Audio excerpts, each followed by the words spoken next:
Hi, I'm Bart Meehan and I'm speaking to you from Canberra, the capital city of Australia, where I live in semi-retirement, splitting my time between writing and being a visiting fellow at the Australian National University. I'm the writer of After All, the radio play you're about to hear. And like my previous works, an Australian production will be broadcast on national community radio. I'm particularly grateful to Vicky Ann and her students for deciding to do their own production of this play. As an author, I could receive no greater compliment. While After All is subtitled A Story of Gallipoli and is centred around the ANZAC campaign in the Dardanelles during World War I, in it you will not find any stories of Hollywood heroism. There are no great battles or analysis of strategies. It is actually the story of a friendship between two very ordinary men.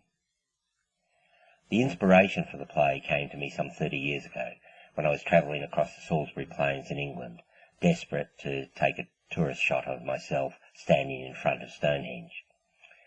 As I struggled to find myself on a troublesome road map, there were no GPSs in those days, I noticed a small road sign that said ANZAC Graves. Intrigued by the fact that Australian and New Zealand soldiers were buried in this remote part of England, I followed the directions and found a small graveyard with half a dozen headstones running in a neat row through a beautifully kept garden. As I was reading the names and ages carved in stone, a local, a groundsman as I found out later, came up behind me and said, "I never get over how young they all were."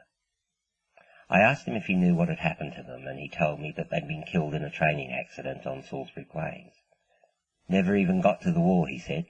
A long way to come and not even see the enemy. A few years after that, a friend allowed me to read the war diaries of a father who had served as an artilleryman in France. His descriptions of everyday life fascinated me, the humour and the boredom, the acceptance of horror that was happening all around.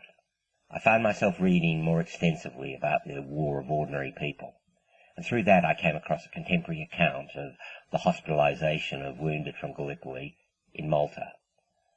The book was called The Nurse of the Mediterranean, and it was written by the Reverend Albert McKinnon, chaplain on the island at the time.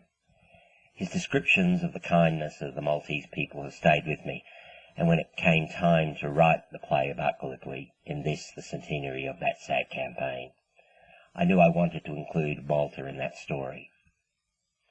I hope you enjoy After All, and in listening to it, please think of all those young men who fought and died 100 years ago. They deserve to be remembered, and in doing so, perhaps one day we will see an end to all the wars.